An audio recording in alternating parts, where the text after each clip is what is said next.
Good afternoon, good morning class, good morning everyone. Audio video proper है क्या बच्चों, बताना एक बार। Naman, Ayushi, Ankita, Arpita, Ankit, yes, good morning everyone. Unit number 5 start की थी बेटा अपन ने। यूनिट 5 के अंदर हम पढ़ने जा रहे थे, भंग के बारे में पढ़ रहे थे, है ना। 2 प्रकार की भंग होती है, याद आ रहा है कौन कौन सी? वास्तविक भंग और प्रत्याशित भंग, है ना। जो भंग देय तिथि पर होती है उसे क्या बोला जाता है? वास्तविक भंग। और जो देय तिथि से पहले होती है प्रत्याशित भंग। दोनों दो तरीके की हो सकती थी, स्पष्ट और गर्भित। धारा नंबर 39 पढ़ाई थी, आपको याद करो। धारा 39 के अंदर हमने पढ़ा था कि यदि एक पक्षकार देय तिथि से पहले अनुबंध को पूरा करने से मना कर दे, या स्वयं को क्या कर ले? अयोग्य बना ले, असमर्थ बना ले।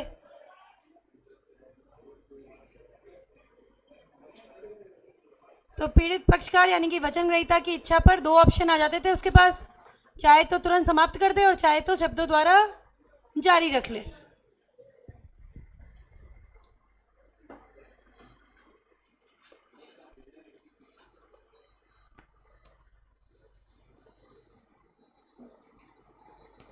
प्रत्याशित भंग कल मैंने पढ़ाई थी, धारा 39, एक बार रिवाइज करो। अनुबंध का एक पक्षकार, हमने बोला था किसकी बात चल रही है? वचनदाता की।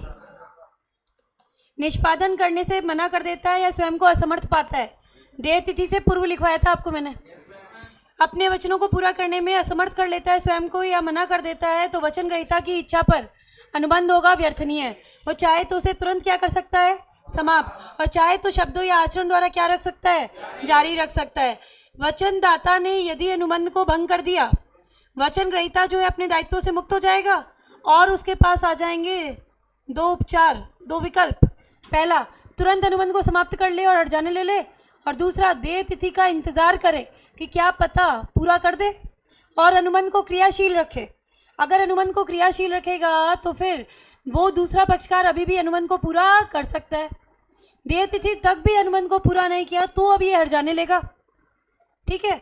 और अगर बीच में कोई बात की असंभवता आ गई तो अनुबंध असंभवता द्वारा व्यर्थ हो जाएगा। तो मैंने आपको बताया था कि हर जाने मिलते हैं बाजार मूल्य अनुबंध मूल्य में अंतर। अगर हम पहले केस की बात करें तो यहाँ पर बाजार मूल्य कौन सी डेट का लिया जाएगा? अगर देय तिथि है तुम्हारी 10 मार्च और मना किया है 4 मार्च को, तो 4 मार्च के हिसाब से बाजार मूल्य ले लेंगे पहले ऑप्शन में, और दूसरे में उसने देय तिथि का इंतज़ार किया, बाद में उसे समाप्त किया, तो बाजार मूल्य कौन सी डेट का लेंगे? 10 मार्च का। और 4 तारीख से 10 तारीख के बीच में कोई बाद की असंभवता आ गई तो अनुबंध असंभवता द्वारा व्यर्थ हो जाएगा। याद आ रहा है? अब वचन ग्रहीता को कोई हर जाने नहीं मिलेंगे। अब वचन ग्रहीता को कोई हर जाने नहीं मिलेंगे। एक बार यही टॉपिक अपन ICI से लेते हैं पहले, फिर इसका क्वेश्चन कराऊंगी तुम्हें MCC मॉड्यूल से। प्रैक्टिकली पूछा जाता है टॉपिक हमसे।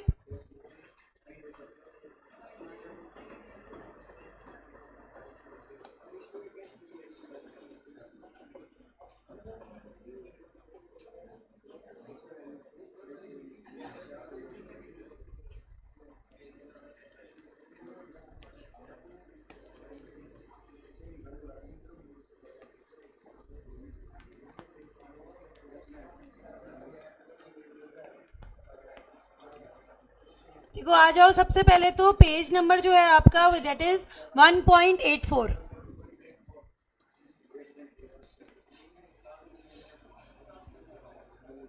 क्या लिखा हुआ है देखो एक बार। सबसे पहले बताया, हाँ, यदि अनुबंध मूल्य,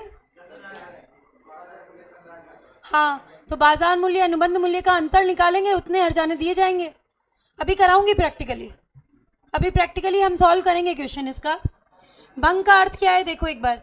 भंग अर्थात एक अनुबंध के अंतर्गत अपने दायित्वों को पूरा करने में पक्षकार की असफलता। एक पक्षकार अनुबंध को पूरा करने से मना कर दे तो उसे क्या कहा जाता है? अनुबंध भंग हो गया। अनुबंध भंग 2 तरीके से हो सकती है, वास्तविक भंग और प्रत्याशित भंग। जो भंग देय तिथि पर होगी उसे क्या बोलोगे? वास्तविक भंग। और जो देय तिथि से पूर्व होती है उसे क्या बोलते हैं? प्रत्याशित भंग। पहले इन्होंने बता रखा है प्रत्याशित भंग के बारे में। प्रत्याशित भंग क्या होती है? एक बार देखो क्या दिया है। अग्रिम विखंडन, संभावित विखंडन और प्रत्याशित भंग एक ही है। प्रत्याशित भंग को अग्रिम विखंडन भी बोला जाता है, संभावित विखंडन भी बोला जाता है। ठीक है, तो आगे देखो क्या दिया हुआ है। अनुबंध का अग्रिम विखंडन, एंटीसिपेटरी ब्रीच ऑफ कॉन्ट्रैक्ट, ऐसा विखंडन है, ऐसा भंग है जो निष्पत्ति के लिए स्थित समय से आने से पूर्व ही उत्पन्न हो जाए। तो हमने इसे क्या बोला? देय तिथि से पूर्व जो भंग की जाती है उसे क्या बोला जाएगा? प्रत्याशित भंग। देय तिथि से पूर्व, निष्पत्ति का समय आने से पहले ही मना कर दे तो उसे बोलेंगे अग्रिम भंग।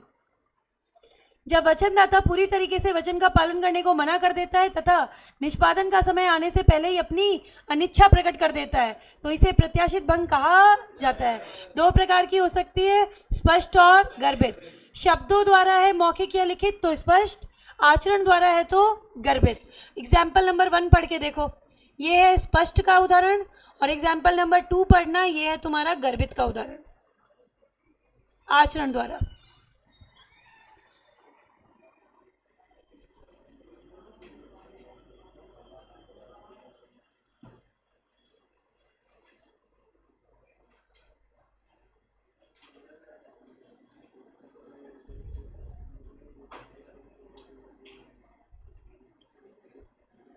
देय तिथि से पहले सूचित कर देता है कि कार्य ये मैं नहीं कर पाऊंगा, किसमें चला जाएगा? प्रत्याशित भंग, स्पष्ट तरीके से। दूसरा, आ अपना सफ़ेद घोड़ा 10 अगस्त को 50,000 रुपये के लिए बी को बेचने का ठहराव करता है और देय तिथि से पहले ही किसी और को बेच देता है। आचरण द्वारा, मुंह से तो कुछ बोल नहीं रहा, कैसी भंग है? प्रत्याशित भंग, गर्भित तरीके से। अब देखो धारा 39 लिखा हुआ है और लैंग्वेज आ रही है। धारा 39 की लैंग्वेज चाहे तो यहाँ से करो, एक बार तो मैं यहाँ से बता देती हूँ आपको। चलो, हमने अभी अभी की थी पीडीएफ में, याद करो। जब अनुबंध का एक पक्षकार निष्पादन करने से मना कर देता है या फिर स्वयं को असमर्थ पाता है वचन को पूर्ण करने में, तो वचन ग्रहीता यानी दूसरा पक्षकार चाहे तो अनुबंध को क्या कर सकता है? समाप्त कर सकता है, और चाहे तो अपने शब्दों या आचरण द्वारा जारी रख सकता है। यही पढ़ा था हमने। संभावित विखंडन का प्रभाव, प्रत्याशित भंग का क्या प्रभाव पड़ेगा? 2 प्रभाव पड़ेंगे बेटा। वचन ग्रहीता अपने दायित्वों से मुक्त हो जाएगा। एक तो वचन ग्रहीता निष्पत्ति या आगे निष्पत्ति से क्षमा हो जाता है, अपने दायित्वों से मुक्त हो जाता है। 2 उपचार होते हैं। क्या विकल्प मिलेगा? पहला विकल्प, अनुबंध को तुरंत समाप्त मान ले और तुरंत ही अनुबंध भंग के लिए हर्जाने मांग ले। अनुबंध को मांग ला ले तथा अनुबंध भंग के लिए तुरंत ही निष्पत्ति की देय तिथि की प्रतीक्षा किए बिना हर्जाने की मांग कर ले। मतलब व्यर्थ घोषित कर रहा है, तुरंत समाप्त कर रहा है। दूसरा विकल्प क्या कहता है? भंग करने का निर्णय ना ले, अनुबंध को क्या माने? क्रियाशील, और किसकी इंतजार करे? देय तिथि की निष्पत्ति के समय की प्रतीक्षा करे, और उसके बाद फिर अन्य पक्षकार को दुष्परिणामों के लिए उत्तरदायी ठहराए। पहले ऑप्शन में तो तुरंत समाप्त कर रहा है, दूसरे में क्या कर रहा है? देय तिथि का इंतजार कर रहा है। ठीक है, इस दशा में वह अपने तथा दूसरे पक्षकार के लिए अनुबंध को जीवित बनाए रखेगा। दूसरा पक्षकार चाहे तो अभी भी अनुबंध को पूरा कर सकता है, और अगर तदुपरांत असंभवता आ गई, मतलब बाद की असंभवता, तो अनुबंध व्यर्थ हो जाएगा, दूसरा पक्षकार लाभ उठा लेगा। अब जो है वचन ग्रहीता जो है उसे कोई भी हर्जाने नहीं मिलेंगे। यदि बाद की संभवता आ गई, नोट डाल लो, यदि बाद की असंभवता घटित हो जाती है, यदि बाद की असंभवता, बाद की असंभवता को ही बोलते हैं अपन तदुपरांत असंभवता। यदि बाद की असंभवता घटित हो जाती है तो अनुबंध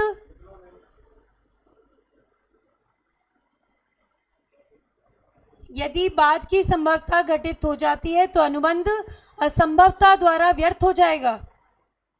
तो अनुबंध असंभवता द्वारा व्यर्थ हो जाएगा। वचन ग्रहीता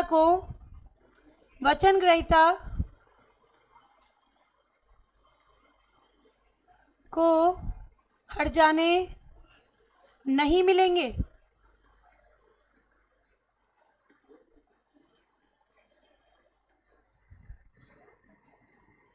यदि बाद की असंभवता घटित हो गई, अनुबंध हो जाएगा तुम्हारा असंभवता द्वारा व्यर्थ, और वचन ग्रहीता को कोई हर्जाना नहीं मिलेगा।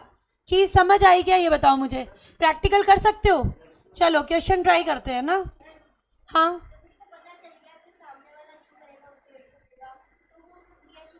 देखो बेटर चीज तो क्या है बेटा कि आप क्या करो, उसे जैसे ही मना करे तुरंत समाप्त मान लो, ठीक है। या फिर जैसे आचरण वाला केस होता है कि भाई दूसरे दिन नहीं आई, क्या पता तीसरे दिन आ जाए, और आप विश्वास करते हो क्या पता आ जाए, तो आप इंतजार करते हो।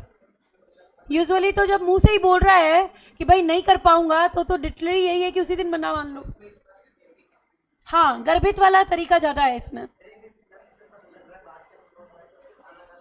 बाद की असंभवता के तो बाद में घटित हुई है ना, मैंने क्या बोला भाई, 4 तारीख को नहीं आई, आपने किया इंतजार किसका, देय तिथि 10 मार्च का। बीच में कोई बाद की असंभवता घटी, जब आपने डिसीजन लिया कि मैं देय तिथि का इंतजार करूंगा, उस समय तक बाद की असंभवता नहीं थी।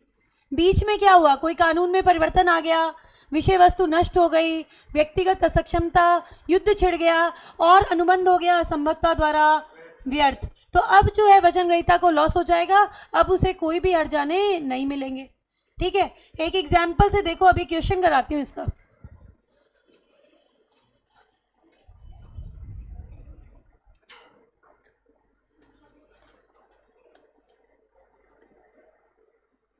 अपनी एमसीसी वाले बुकलेट में दिया हुआ है क्वेश्चन इसका। आई थिंक क्वेश्चन नंबर 1 है यूनिट 5 का।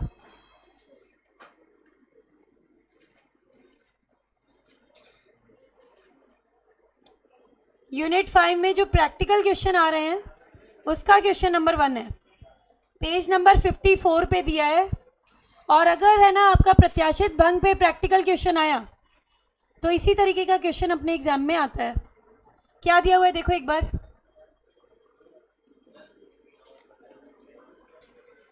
10/11/2006 को चेन्नई के श्री रामास्वामी ने अहमदाबाद के शाह के साथ ₹40 प्रति किलोग्राम की दर से उड़द दाल की आपूर्ति का आदेश दिया। कितनी क्वांटिटी की बात चल रही है, 10 टन। तो लिखो 1 टन में कितने किलो होते हैं, 1000 किलो।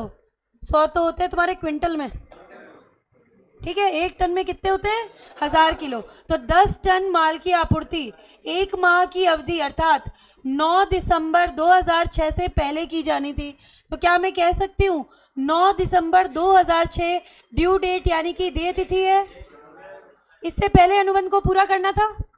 हुआ क्या, देय तिथि से पहले यानी 4/12/2006 को, 9 से पहले है कि नहीं बताओ। तो प्रत्याशित भंग हुआ कि नहीं हुआ, हो गया ना। देय तिथि से पूर्व श्री शाह ने श्री स्वामी को, रामास्वामी को पत्र लिखा कि उड़द दाल की कीमतें आसमान छू रही हैं। कितनी हो गई हैं, 50 रुपये प्रति किलो के हिसाब से, इसलिए यह दाल की आपूर्ति नहीं कर पाएंगे। देय तिथि 9/12/2006 को उड़द दाल की कीमत कितनी हो चुकी है, 53 रुपीज़ पर केजी। कानूनी स्थिति स्पष्ट करते हुए श्री रामास्वामी को आपको सलाह देनी है। अब रामास्वामी जो है वो है वचन ग्रहीता, उनके पास 2 विकल्प है। एक तो तुरंत भंग मान ले, तुरंत भंग मान ले मतलब 4 तारीख को ही इसे समाप्त मान ले और हर्जाने ले ले।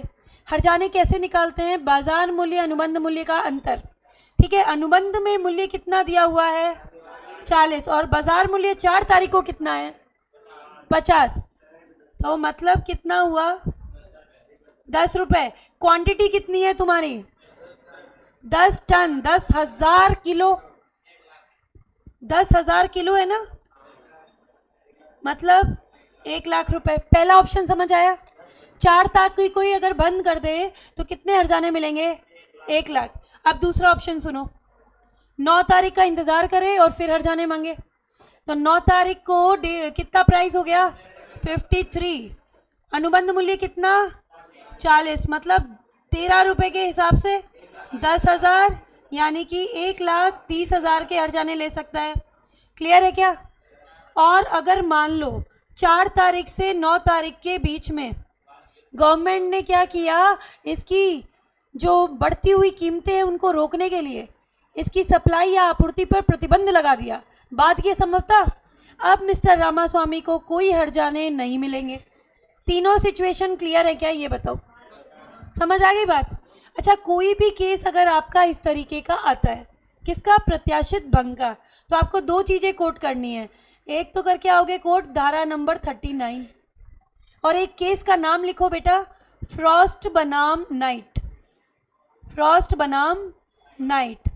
अपनी आईसीआई बुक में ये केस आपको मिलेगा यूनिट नंबर 6 में।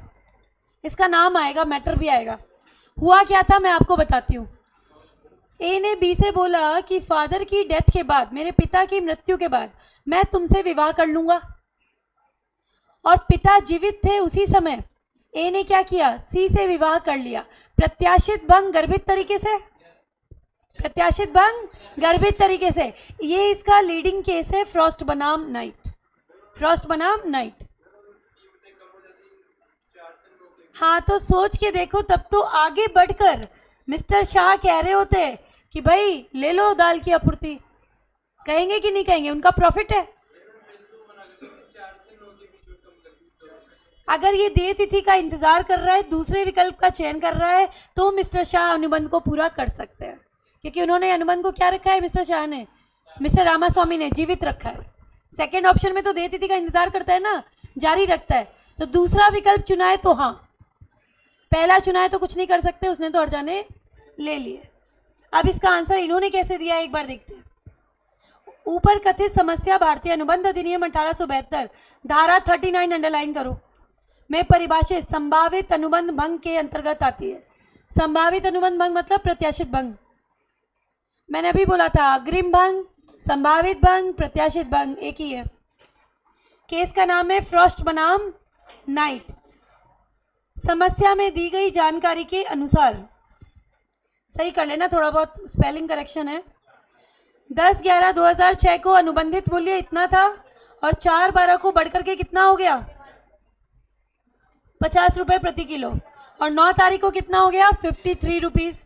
समस्या का उत्तर इस प्रकार है। पहला देखो, अनुबंध को तुरंत समाप्त कर दे 4 तारीख को रामास्वामी, और कितने हर्जाने ले ले, 1 लाख। 9 तारीख की प्रतीक्षा करें और 13 रुपये प्रति किलो के हिसाब से कितने हर्जाने ले ले, 1,30,000। और यदि सरकार ने इसी बीच यानी 4/12/2006 तथा 9/12/2006 के बीच कीमतों को नियंत्रित करने के लिए दाल के लाने ले जाने पर प्रतिबंध लगा दिया, बाद की असंभवता, अनुबंध असंभवता द्वारा क्या हो जाएगा, शून्य, व्यर्थ। अब मिस्टर रामास्वामी को कोई हर्जाना प्राप्त नहीं होगा। लेकिन आंसर में, ये आंसर मेरा लिखा हुआ नहीं है, आईसीआई का है। आपको ये पॉइंट देना पड़ेगा, क्वेश्चन में कहीं नहीं दिया हुआ। पर तीसरी सिचुएशन आपको डाल के आनी है कि अगर बीच में बात की असंभवता घट जाए, अनुबंध असंभवता द्वारा व्यर्थ हो जाएगा और वचनग्रहीता को कोई उपचार नहीं मिलेगा। क्वेश्चन में कहीं नहीं लिखा हुआ है। ये क्वेश्चन हमने लिया था इंटर के प्रैक्टिस मैनुअल से, तो आंसर अपना नहीं है, ये आईसीआई का है। तीसरा केस दिया हुआ नहीं होगा, पर आपको डाल के आना पड़ेगा। याद रहेगी चीज़? तो भाई यहाँ तो इन्होंने प्रिस्क्राइब नहीं किया, बताया नहीं, पर आप क्या करके आना बेटा, आप जो है धारा 39 का मैटर यानी प्रत्याशित भंग के बारे में लिख के आना। जो हमने धारा 39 पढ़ी है ना अभी उसका मैटर दे के आना और केस का नाम देना फ्रॉस्ट बनाम नाइट। ठीक है, ये हो जाएगा तुम्हारा वैधानिक प्रावधान। और आगे जैसे यहाँ दिया है वही इसका आंसर है। कर लोगे अगर क्वेश्चन आए तो? एवरीवन इन द क्लास कर सकते हो बेटा। तो हमने किसके बारे में पढ़ा अभी? प्रत्याशित भंग के बारे में। अब पढ़ेंगे वास्तविक भंग के बारे में। दो तरीके की भंग थी ना, प्रत्याशित और वास्तविक। इंपॉर्टेंट क्या ज़्यादा है? प्रत्याशित भंग। इस पे आती है केस स्टडी। ठीक है, लेकिन दूसरा भी हमें पढ़ना है। हम पढ़ने जा रहे हैं अब वास्तविक भंग। वास्तविक भंग मतलब देय तिथि पर अनुबंध को भंग करना। दो तरीके की हो सकती थी, हमने पढ़ा था स्पष्ट और गर्भित।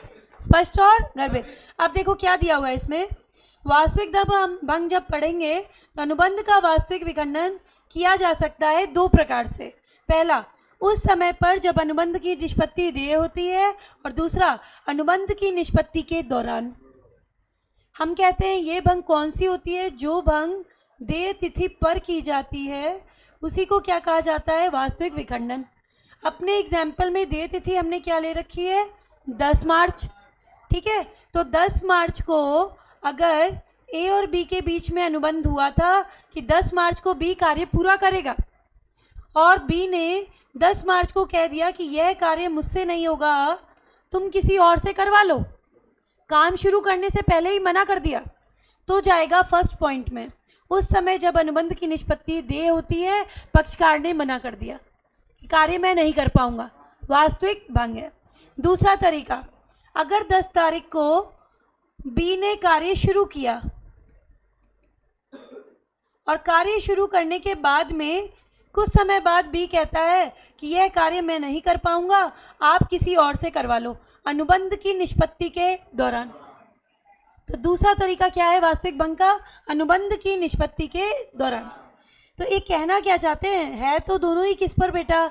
देय तिथि पर। अगर देय तिथि पर नहीं होते तो वास्तविक भंग में नहीं जाता, अगर देय तिथि पर नहीं होता तो वास्तविक भंग में नहीं जाता। दोनों ही मामले हैं वास्तविक भंग के, लेकिन एक में क्या होता है, 10 मार्च को कार्य शुरू करने से पहले ही मना कर देता है और एक में कार्य करना शुरू करने के बाद बीच में मना कर देता है।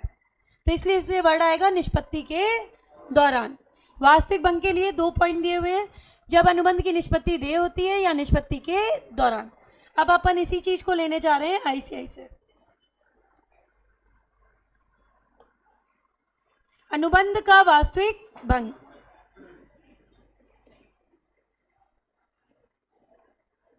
देय तिथि को नियत तिथि भी कहा जाता है।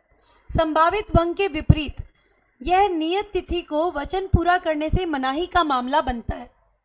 नियत तिथि देय तिथि को वचन पूरा करने से मना कर दे तो उसी को क्या बोला जाएगा? अनुबंध का वास्तविक भंग। अनुबंध का वास्तविक भंग, ठीक है। अब यहाँ पे जो मैटर दिया हुआ है बेटा, ये वास्तविक भंग नहीं, सिर्फ और सिर्फ भंग के बारे में बात कर रहा है। क्या लिखा हुआ है देखो, एक वैध अनुबंध के पक्षकार अपने अपने वचनों को पूरा करने के लिए बाध्य है, लेकिन जब पक्षकारों में से कोई अपने वचन को पूरा करने से मना करता है तो अनुबंध क्या हो जाता है? भंग हो जाता है। और दूसरा पक्षकार क्या कर सकता है? हर्जाने प्राप्त कर सकता है, कार्रवाई का अधिकारी होता है। किससे? जिसने अपने वचन को पूरा नहीं किया है। तो जितना भी मैंने ब्लू पेन से लिया है पूरा किसके बारे में बात कर रहा है? भंग के बारे में। वास्तविक भंग के बारे में तो सिर्फ इतना ही लाइन दी हुई है, नियत तिथि या देय तिथि को वचन पूरा करने से मना कर दिया जाए तो उसे वास्तविक भंग माना जाएगा। वास्तविक विखंडन किया जा सकता है 2 तरीके से।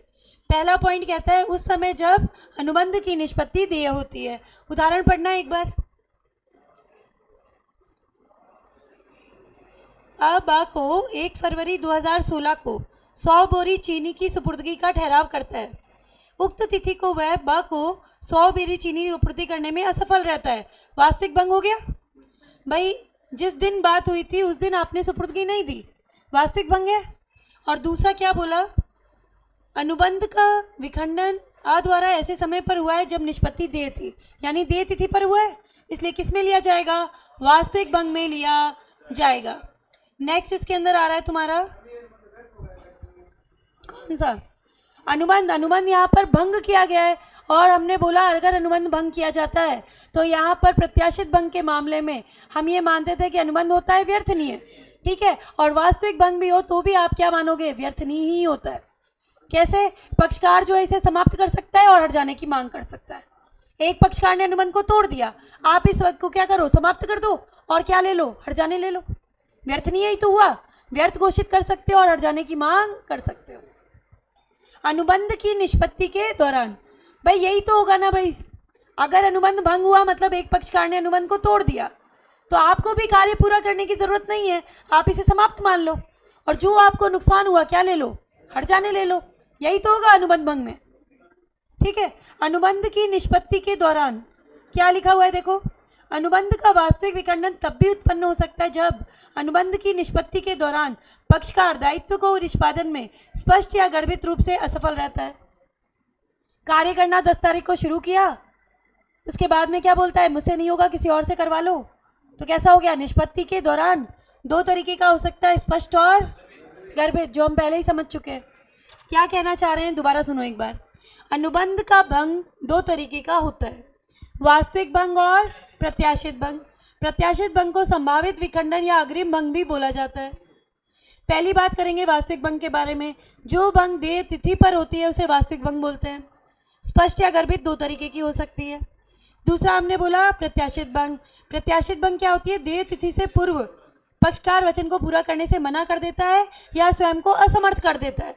ठीक है, तो दूसरा पक्षकार यानी वचन ग्रहीता तुरंत अनुबंध को समाप्त कर सकता है, हट जाने की मांग कर सकता है, या फिर शब्दों या आचरण द्वारा जारी रख सकता है, देय तिथि का इंतजार कर सकता है, फिर हट जाने की मांग कर सकता है।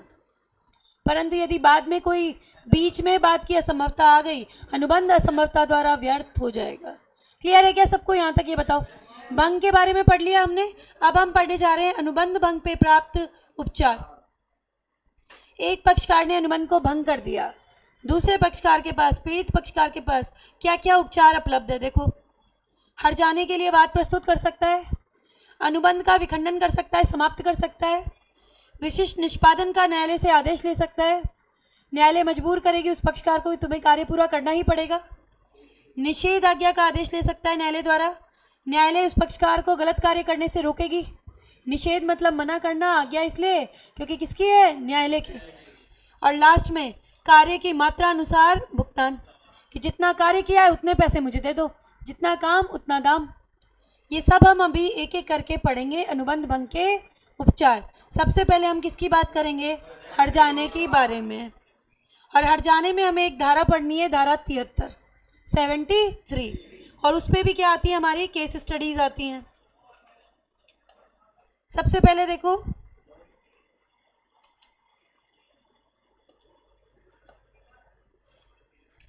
अनुबंध भंग पर उपचार कौन कौन से हमने अभी भी पढ़े, हम कवर करेंगे। सबसे पहले धारा नंबर 73, अनुबंध भंग से उत्पन्न हानि के लिए हट जाने। धारा 73 बहुत इंपॉर्टेंट धारा है हमारे लिए, केस स्टडी भी बनती है, डायरेक्ट क्वेश्चन भी बनता है।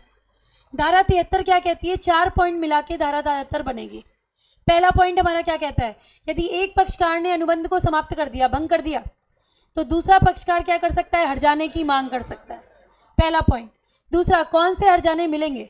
जो प्राकृतिक रूप से, स्वाभाविक रूप से हानि हुई है, यानी कि साधारण हट जाने, या जिनकी जानकारी पहले से ही पक्षकारों को दे दी गई थी, यानी कि विशेष हट जाने।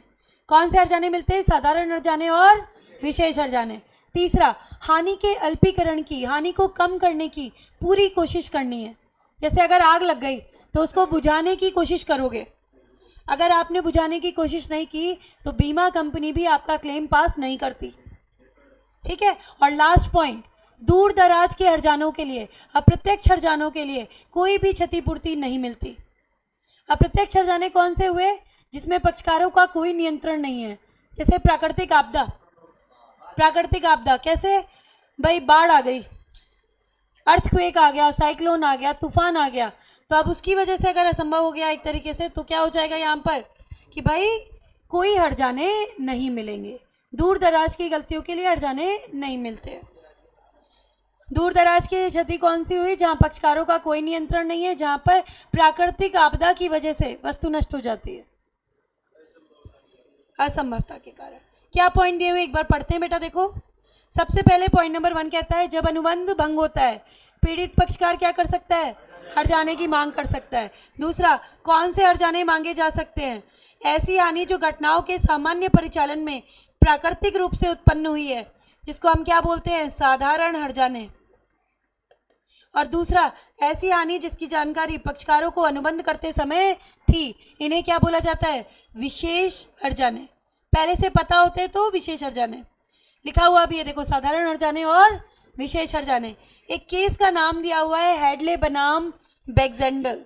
बहुत इंपॉर्टेंट केस है, मैं आपको एक्सप्लेन करती हूँ क्या हुआ था इस केस में। केस का नाम था हैडले बनाम बैक्जेंडल। केस में क्या हुआ था? फैक्ट्री में एक कंपोनेंट यूज होता है मिल में, जिसको बोला जाता है शाफ्ट। फैक्ट्री का शाफ्ट जो था वो खराब हो गया, तो जो फैक्ट्री यानी मिल का मालिक था, उसने ये शाफ्ट परिवहन वाले के माध्यम से, ट्रांसपोर्ट कैरियर वाले के माध्यम से किसके पास भेजा? उस कंपनी के पास भेजा, उस फाउंड्री के पास भेजा जो इस शाफ्ट का निर्माण करती है। परिवहन वाले ने ज़रूरत से ज़्यादा की देरी, जिसकी वजह से शाफ्ट देरी से पहुंचा कंपनी के पास, देरी से मरम्मत हुई और देरी से वापस मिला फैक्ट्री वाले को। शाफ्ट फैक्ट्री के लिए इतना महत्वपूर्ण था कि जब तक वो शाफ्ट नहीं आया ये फैक्ट्री जो थी वो बंद रही। शाफ्ट आने के बाद में फैक्ट्री के मालिक ने परिवहन वाले पर, कैरियर वाले पर हर्जाने मांगे, विशेष हर्जाने। क्या बोला कि मुझे जो है ना हर्जाने चाहिए, ना सिर्फ जो देरी हुई उसकी वजह से, सिर्फ उसकी वजह से नहीं, मुझे तो हर्जाने चाहिए। इतने दिन तक मेरी फैक्ट्री बंद रही, मुझे चाहिए विशेष हर्जाने। मुझे इतना लाभ का नुकसान हुआ है, इतने दिन तक तुम्हारी वजह से मेरी फैक्ट्री बंद रही, मुझे कैसे हर्जाने चाहिए? विशेष हर्जाने चाहिए। तो मिलेंगे कि नहीं मिलेंगे ये बताओ? नहीं मिलेंगे, क्योंकि पहले नहीं बताया था। परिवहन वाले को सिर्फ ये बताया गया था कि जो चीज़ तुम लेके जा रहे हो वो क्या है? शाफ्ट। ठीक है, उसे ये नहीं बताया गया था कि शाफ्ट जब तक रिपेयर होकर नहीं आएगा मेरी फैक्ट्री बंद रहेगी। विशेष हर्जाने तभी मिलते हैं जब पहले से सूचना दे दी जाती है, अदरवाइज नहीं मिलती। अच्छा, इसमें एक एग्जाम्पल से समझाती हूँ विशेष हर्जाने। एक टैक्सी ड्राइवर है बेटा, अपनी टैक्सी देता है मरम्मत में, और टैक्सी दे रहा है मरम्मत में, और मैकेनिक से बोलता है कि अगर तुमने एक दिन की भी डिले की ना तो मुझे 1000 रुपये किराए का नुकसान होता है। अब अगर वो देरी करेगा तो ये 1000 रुपये मांगेगा कि नहीं मांगेगा बताओ? मांगेगा। इसने पहले से बता दिया, इसने पहले से सूचित कर दिया, पूर्व सूचना दी हुई होती है तो विशेष हर्जाने मिलते हैं, वरना नहीं मिलते। एक लाइन में बोलूँ डिसीजन क्या है इसका? दूर दराज के हर्जानों के लिए क्षतिपूर्ति नहीं मिलती, विशेष हर्जाने तभी मिलते हैं जब पहले से सूचना दी जाती है, अदरवाइज नहीं मिलते। ठीक है, ये पॉइंट हमारा यहाँ पे हमने कवर किया है। धारा नंबर है हमारी 73। हानि को कम करने के लिए उचित कदम उठाए जाने चाहिए। साधारण हर्जाने वो होते हैं जो व्यवसाय में स्वाभाविक रूप से, प्राकृतिक रूप से हुई हानि है, जिसको हम कैसे करते हैं कैलकुलेट? बाजार मूल्य अनुबंध मूल्य का अंतर, जो अभी तुमने किया था रामास्वामी वाले केस में किया था ना, बाजार मूल्य अनुबंध मूल्य का अंतर। ठीक है, और विशेष हर्जाने में क्या करते हो आप? लाभ की हानि देखते हो कि कितना नुकसान हुआ उतने मांगोगे। ठीक है, अभी इसका प्रैक्टिकल अपन करेंगे। हानि को कम करने के लिए उचित कदम उठाने हैं, फिर मिलते।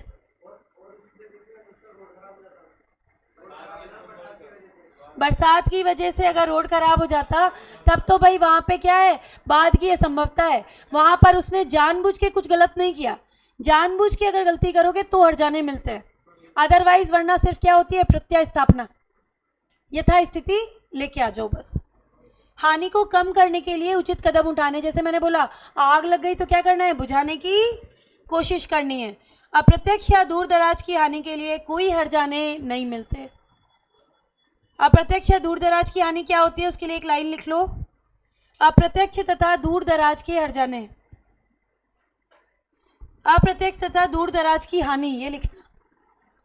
अप्रत्यक्ष तथा दूर दराज की हानि, अप्रत्यक्ष तथा दूर दराज की हानि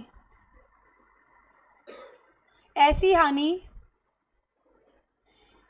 हानि जिस पर पक्षकारों का कोई नियंत्रण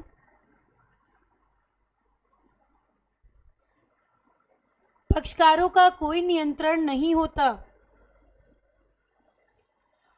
पक्षकारों का कोई नियंत्रण नहीं होता। उदाहरण प्राकृतिक आपदा, उदाहरण प्राकृतिक आपदा,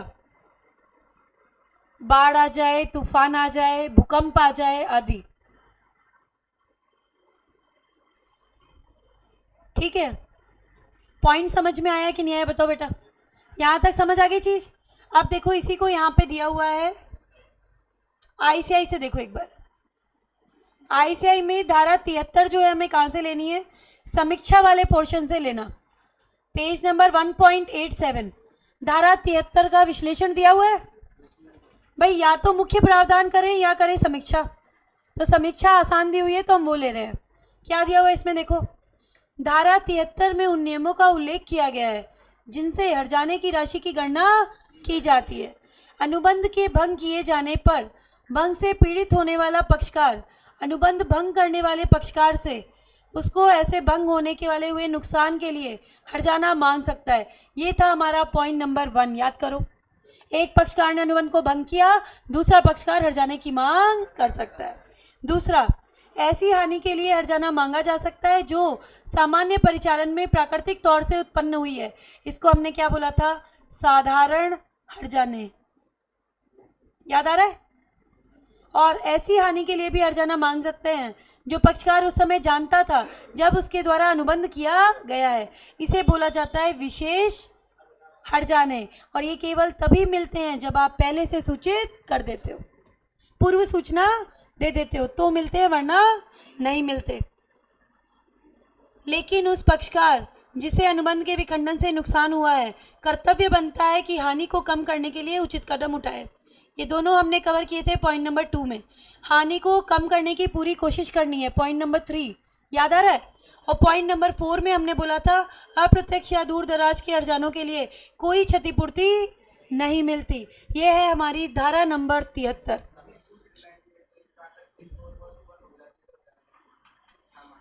साधारण हर्जाने ही तो हुए ना, डायरेक्टली आपको उतना ही लॉस होता है। व्यवसाय में प्राकृतिक रूप से स्वाभाविक रूप से हुई हानि कौन से हुए? साधारण हर्जाने।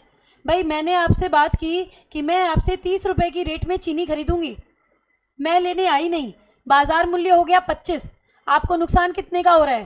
5 रुपए का। आप मुझसे क्या हर्जाने ले रहे हो? अनुबंध मूल्य बाजार मूल्य का अंतर।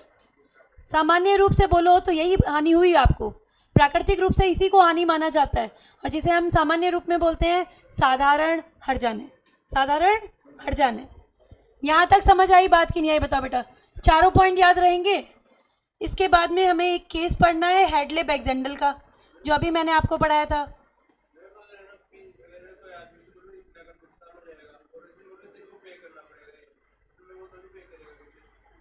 विशेष हर्जाने में आप पहले से ही जानकारी दे देते हो कि अगर तुमने काम टाइम पे नहीं किया तो मुझे इतना नुकसान होगा, ठीक है? अगर आपने ये बता दिया और वो काम समय पे नहीं करता तो आप उतने हर्जाने ले सकते हो। इसी को बोला जाता है विशेष हर्जाने। लेकिन कब मिलेंगे? जब आपने बता दिया। अगर आप नहीं बताओगे तो नहीं मिलेगा। इसके अंदर देखो केस का नाम आ रहा है हैडले बनाम बैक्सेंडल, इसको अंडरलाइन करना, हैडले बनाम बैक्सेंडल। और इसका नियम ये रहा, यहाँ पे आ रहा है देखो। केस को एक बार रीड आउट करना, कहाँ से ले कहाँ तक रीडिंग लगानी है? यहाँ से लेके यहाँ तक। एक बार यहाँ तक रीडिंग लगाओ। केस लॉ है तुम्हारा हैडले बनाम बैक्सेंडल। मैंने थोड़ा सा इजी लैंग्वेज करके समझाया है, एक बार आप पढ़ लो पूरा। यहाँ आपकी आईसीआई में कैसे दिया हुआ है। पी की आटा चक्की का आटा मिल का क्रैंक शाफ्ट टूट गया, एक वाहक यानी परिवहन वाले डी को दिया कि उस कंपनी यानी फाउंड्री वाले को दे दो जहां ये शाफ्ट बनाया जाएगा। मिल का कामकाज क्या हो गया? बंद हो गया। मिल जो है आपकी 5 दिन और बंद रही। पी को मरम्मत शुदा क्रैंक शाफ्ट 7 दिन बाद मिलना चाहिए था, उससे 7 दिन बाद मिला है। फलस्वरूप पी ने परिवहन वाले यानी कि वाहक वाले पर हर्जाने के लिए दावा किया, ना केवल टूटे हुए पार्ट की डिलीवरी में देरी के कारण, बल्कि जो मिल के बंद रहने की वजह से नुकसान हुआ है, लाभ की हानि हुई है, उसके लिए भी क्या मांग रहा है? हर्जाने। न्यायालय ने निर्णय दिया पी केवल क्या देगा? साधारण हर्जाने, लाभ की हानि देने के लिए दायी नहीं है। क्यों? पी द्वारा डी को दी गई सूचना सिर्फ इतनी सी थी कि वस्तु केवल मिल का टूटा हुआ शाफ्ट है। उसे यह बात नहीं बताई गई थी कि देरी के कारण लाभ की हानि उत्पन्न होगी, इतने दिन तक मेरी फैक्ट्री बंद रहेगी, ये सूचना उसे नहीं दी गई थी। विशेष हर्जाने तभी मिलते हैं जब पहले से सूचना दी जाती है, अदरवाइज नहीं मिलते। याद रहेगा? तो अब इसकी एक केस स्टडी करो। चलो क्वेश्चन जो आता है उस तरीके से देखो। क्वेश्चन नंबर 2 है, आपके मेन एग्जाम में आया हुआ क्वेश्चन है। या थोड़ा सा करेक्शन है वो कर लेना, आंसर में तो सही दिया हुआ है। क्वेश्चन पॉइंट में 12.50 की जगह होगा 12.75। 12.75 आंसर में तो सही लिखा हुआ है देखो। क्वेश्चन में 12.50 प्रिंट हो गया है, क्या होना चाहिए 12.75। अब एक बार इस क्वेश्चन को पढ़ते हैं, बहुत इंपॉर्टेंट क्वेश्चन है, आपके मेन एग्जाम में पूछा हुआ क्वेश्चन है। क्या दिया हुआ है देखो, एम लिमिटेड ने शांति ट्रेडर से कुछ मशीनें 11.50 लाख में 30/6/2004 तक बनाकर देने का अनुबंध किया। शांति ट्रेडर्स को हड़ताल के कारण मशीनरी बनाकर एम लिमिटेड नहीं दे पाया। एम लिमिटेड में हड़ताल हो गई, जिसकी वजह से वो समय पर मशीनरी बनाकर शांति ट्रेडर को नहीं दे पाया। शांति ट्रेडर को ये मशीनरी खरीदनी पड़ी किसी और निर्माता से, बाजार से खरीदी, और बाजार मूल्य कितना है 12.75 लाख। ठीक है, अब देखो शांति ट्रेडर्स को जेनिट ट्रेडर के साथ एक समझौता किया हुआ था, मशीनरी समय पर नहीं मिली, इसलिए शांति ट्रेडर समय पर उस समझौते को पूरा नहीं कर पाए। शांति ट्रेडर को जेनिट ट्रेडर के साथ किए गए समझौते को, जो उसने एम लिमिटेड के साथ किए गए समझौते के समय किया था, पूरा करने से रोका गया तथा उन्हें अनुबंध भंग के लिए हर्जाने के लिए बाध्य किया गया। शांति ट्रेडर का जेनिट ट्रेडर के साथ एक अनुबंध था, मशीनरी टाइम पे नहीं मिली, शांति ट्रेडर इस वजह से उस अनुबंध को पूरा नहीं कर पाए। जेनिट ट्रेडर ने शांति ट्रेडर पे केस फाइल किया और शांति ट्रेडर से हर्जाने ले लिए। शांति ट्रेडर को सलाह देनी है कि वो एम लिमिटेड से कितने हर्जाने ले सकते हैं। साधारण हर्जाने की अगर हम बात करें, साधारण हर्जाने कितने में बात हुई थी 11.5 लाख, और कितना 12.75 लाख। ठीक है, यानी 1.25 लाख के तो मिल सकते हैं साधारण हर्जाने। अब भाई अगर शांति ट्रेडर वाला जेनिट ट्रेडर के साथ जो अनुबंध था वो टूट गया, उसमें हर्जाने मिलेंगे या नहीं मिलेंगे, ये इस बात पे निर्भर करेगा कि शांति ट्रेडर ने जेनिट ट्रेडर के अनुबंध की जानकारी एम लिमिटेड को दी थी या नहीं दी थी। अगर जानकारी दी थी तो ये हर्जाने की राशि भी मिल जाएगी शांति ट्रेडर को, और अगर नहीं दी थी तो नहीं मिलेगी। क्यों? क्योंकि आपके विशेष हर्जाने तभी मिलते हैं जब आप पहले से सूचना दे देते हो। समझ आई बात की नहीं आई? बताओ बेटा। वैधानिक प्रावधान में क्या दे के आओगे? 2 चीजें। धारा नंबर 73, केस का नाम दे के आना, क्या? हेडले बनाम बैक्सेंडल।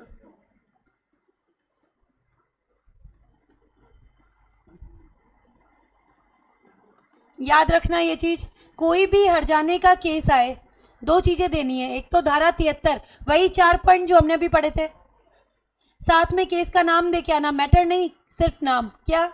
हेडले बनाम बैक्सेंडल। और एक लाइन लिख लेना उसके आगे, क्या? दूर दराज के हानियों के लिए क्षतिपूर्ति नहीं मिलती, विशेष हर्जाने तभी मिलते हैं जब पहले से सूचना दी जाती है। इसका निर्णय यही है। ठीक है, आगे देखो, इसके अंदर आया कैलकुलेशन का पार्ट। कैलकुलेशन में आपने यही कैलकुलेट किया है अभी अभी, कितने हर्जाने मिलेंगे? 1.25 लाख। प्राकृतिक रूप से इतनी तो हानि हुई है, यही तो है साधारण हर्जाने। फिर आगे क्या दिया?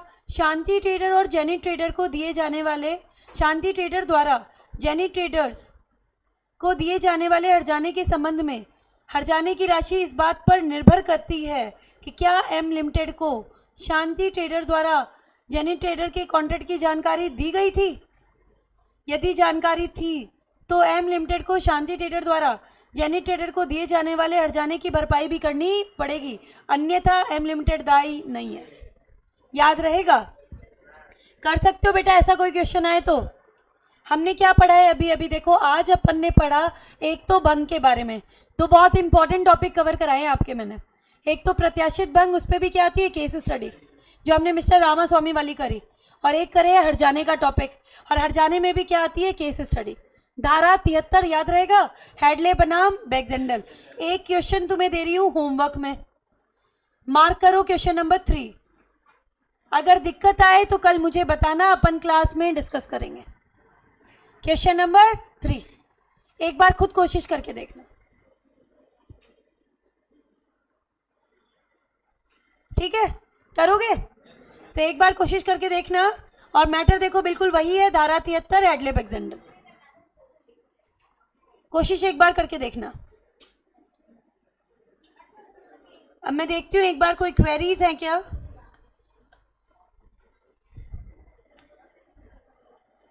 वचनदाता कौन है?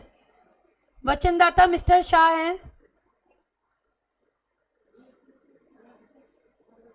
मोनू की क्वेरी है, मैम अगर वेट करे और असंभवता ना हो तो फिर वहाँ पे हर्जाने मिल जाएंगे जो भी आपकी देय तिथि के दिन बनते हैं, जैसा कि ऑप्शन नंबर 2 में मोनू अपन ने देखा था। सेकंड कौन सा बेटा मोनू, सेकंड कौन सा? एम लिमिटेड वाला। अच्छा, सेकंड पॉइंट ये कह रहा था उसके अंदर कि भाई अगर शांति ट्रेडर का जेनिट ट्रेडर के साथ कोई अनुबंध था, अब शांति ट्रेडर को बेटा मशीनरी मिली नहीं टाइम पे, तो जेनिट ट्रेडर वाला अनुबंध उसका टूट गया। जेनिट ट्रेडर ने केस फाइल किया और शांति ट्रेडर से क्या ले लिए? हर्जाने। अब ये हर्जाने की राशि शांति ट्रेडर क्या एम लिमिटेड से मांग सकता है, ये पूछा गया है हमसे। ये निर्भर करेगा इस तथ्य पर कि क्या इसकी जानकारी शांति ट्रेडर ने एम लिमिटेड को दी थी। अगर शांति ट्रेडर ने जेनिट ट्रेडर के कॉन्ट्रैक्ट की जानकारी एम लिमिटेड को दी थी तो ये हर्जाने की राशि उसे मिल जाएगी, अदरवाइज नहीं मिलेगी। समझ आई बात कि नहीं आई? बताओ मोनू, क्लियर है क्या? बताओ बेटा एक बार। और किसी की कोई क्वेरी है तो पूछो बेटा एक बार। अर्पिता, अंकित, आयुषी, भावना, एनीवन कोई क्वेरी है तो बेटा पूछ सकते हो। आज मैटर हम यहीं तक का लेंगे। अगर आपका कोई डाउट है आप पूछ सकते हो, क्योंकि टॉपिक हमारा बीच में रह जाएगा वरना। नहीं है? एक बार शॉर्ट में फटाफट रिवाइज कर लेते हैं हमने आज पढ़ा क्या है। हमने पढ़ा था धारा 39 के बारे में। अगर अनुबंध का एक पक्षकार यानी वचनदाता देय तिथि से पूर्व अनुबंध को पूरा करने से मना कर दे या स्वयं को क्या कर दे? असमर्थ बना दे, तो वचन ग्रहीता क्या कर सकता है? उसकी इच्छा पर अनुबंध व्यर्थ नहीं होगा, वो चाहे तो इसे तुरंत समाप्त कर सकता है या फिर शब्दों या आचरण द्वारा इसे जारी रख सकता है। अगर प्रत्याशित भंग की गई है तो उसका क्या प्रभाव होगा? वचन ग्रहीता अपने दायित्वों से मुक्त हो जाएगा। उसके पास आ जाएंगे दो विकल्प। पहला विकल्प क्या कहता है? तुरंत अनुबंध को समाप्त करो और जाने ले लो। दूसरा क्या कहता है? क्रियाशील मानो, देय तिथि का इंतजार करो, तब भी पूरा ना करे तो हट जाने ले लो। और बीच में आ गई बात की असंभवता, अनुबंध हो जाएगा असंभवता द्वारा व्यर्थ। अब वचन ग्रहीता को कोई हर्जाने नहीं मिलेंगे। क्वेश्चन किया था फिर हमने रामास्वामी और मिस्टर शाह वाला। उसके बाद में आ गए थे हम हर्जाने के टॉपिक पे। अनुबंध भंग पे उपचार मिलते हैं, उनमें पहला उपचार हर्जाना है। हर्जाने में हमने पढ़ा धारा 73। धारा 73 के 4 पॉइंट। पहला, एक पक्षकार अनुबंध को भंग कर दे, दूसरा पक्षकार हर्जाने की मांग कर सकता है। दूसरा, कौन से हर्जाने मिलेंगे? जो प्राकृतिक रूप से स्वाभाविक रूप से हानि उत्पन्न हुई है, साधारण हर्जाने, या जिनकी जानकारी पहले से ही पक्षकारों को दे दी गई थी, विशेष हर्जाने। ठीक है। तीसरा पॉइंट, हानि के अल्पीकरण की पूरी कोशिश करनी है, क्षति को कम करने की पूरी कोशिश करनी है। दूर दराज के हर्जानों के लिए, अप्रत्यक्ष हर्जानों के लिए कोई क्षतिपूर्ति नहीं मिलती। केस का नाम हेडले बनाम बैक्जेंडल। केस स्टडी करी कौन सी अपन ने? शांति ट्रेडर्स वाले। ठीक है। और एक आपको मैंने होमवर्क में दी है, कर लोगे? तो यहाँ तक का टॉपिक कवर करना, आगे अपन कर लेते हैं।